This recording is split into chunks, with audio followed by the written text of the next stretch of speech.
یاد رکھیں، ہر دور اور ہر زمانے میں اللہ رب العزت نے انسانیت کی ہدایت کے لیے کتاب اللہ اور رجال اللہ اس کا انتظام رکھا.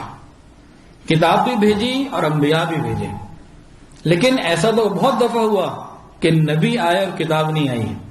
ایسا کبھی نہیں ہوا کہ کتاب خالی آ گئی ہو اور نبی نہ آئے ہو. کیونکہ نفوس سے انسان زیادہ سیکھتا ہے نقوش کی نسبت، لکھے ہوئے کے نقوش کی نسبت نفوس سے، انسانوں سے انسان زیادہ سیکھتا ہے. اور مزید یہ کہ کسی قوم کے اوپر اللہ نے عذاب اس وقت تک نہیں بھیجا جب تک اپنا نبی وہاں کوئی بھیجا نہ ہو.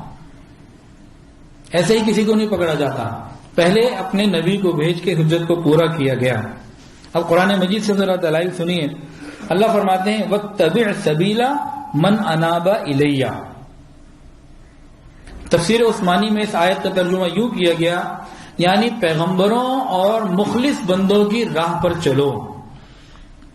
اور تفسیر مواہب الرحمان میں اس آیت کے تحت فرمایا گیا کہ ایسے شخص کی راہ پر چل جو ہمہ تن میری طرف متوجہ ہو چکا.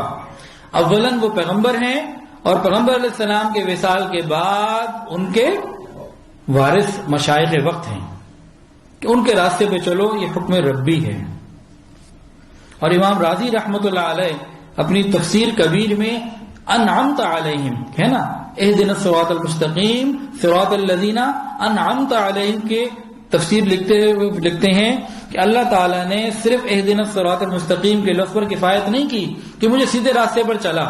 بات تو یہاں پوری تھی، اللہ سیدھے راستے پر چلا، لیکن اللہ تعالیٰ نے یہاں بات کو پورا نہیں کیا، آگے اس کی ضرورت کو رکھا. بتایا صراط الذین انعمت علیہم، ان لوگوں کے راستے پر جن پہ تیرا انعام ہوا. پھر لوگوں کو اللہ نے رکھا. اور یہ بھی انہوں نے فرمایا کہ اکثر جو مخلوق ہے نا، یہ ناقص العقل اور دین کے معاملے میں پوری سمجھ نہیں رکھتی.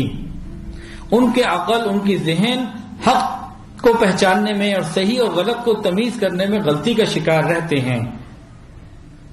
تو پھر ایسے کامل کی اقتداء ضروری ہے جو ناقص کی رہنمائی کرے، تاکہ ناقص کی عقل کامل کے نور سے قوت پکڑے، اور ایسا ہی کرنے سے ناقص انسان سعادتوں کے مدارج اور کمالات تک پہنچ سکتا ہے. اور حدیث مبارکہ سے بھی سنیے کہ صحبت کی برکت سے جو صحابہ کو فائدہ ہوا وہ بہت ہی عجیب تھا، جو اور کسی بات سے نہ ہوا. قرآن صحابہ کے سامنے اترا. آپ نے صحابہ نے قرآن کو اترتے ہوئے دیکھا، آیات نازل ہوتی تھیں، لیکن قرآن کے باوجود جو ان کے اوپر کیفیت آقا کی موجودگی میں آتی تھی صحبت میں، وہ ویسے نہیں آتی تھی. ایک حدیث کے اندر آتا ہے، حضرت انس رضی اللہ عنہ فرماتے ہیں کہ جس روز رسول اللہ صلی اللہ علیہ وسلم مدینہ طیبہ میں تشریف لائے، ہر چیز مدینہ کی منور ہو گئی، روشن ہو گئی. اور جس دن نبی علیہ السلام کا وصال ہوا، مدینہ کے اندر تاریکی چھا گئی، ہر چیز تاریک ہو گئی، ہر چیز تاریک ہو گئی. اور فرماتے ہیں کہ ہم آپ صلی اللہ علیہ وسلم کے دفن کے بعد ابھی ہاتھ کی مٹی جھاڑ نہیں پائے تھے کہ ہم نے اپنے دلوں کے اندر تغیر محسوس کیا، کیفیات میں کمی محسوس کی. تو صحابہ کرام جیسی مقدس ہستیوں نے بھی تسلیم کیا کہ ان کی جو کیفیت نبی علیہ السلام کی صحبت میں ہوتی تھی وہ اپنے گھروں میں جا کے نہیں ہوتی تھی. اور آج بھی مریدان باصفا، ایسے مرید جو دل کو صاف کرنے کی نیت سے آتے ہیں، وہ بھی وقت کے مشائخ سے فیض حاصل کرتے ہیں اور کہتے ہیں، بولتے ہیں بعد میں کہ جی وہاں جا کے کیفیت اور ہوتی ہے.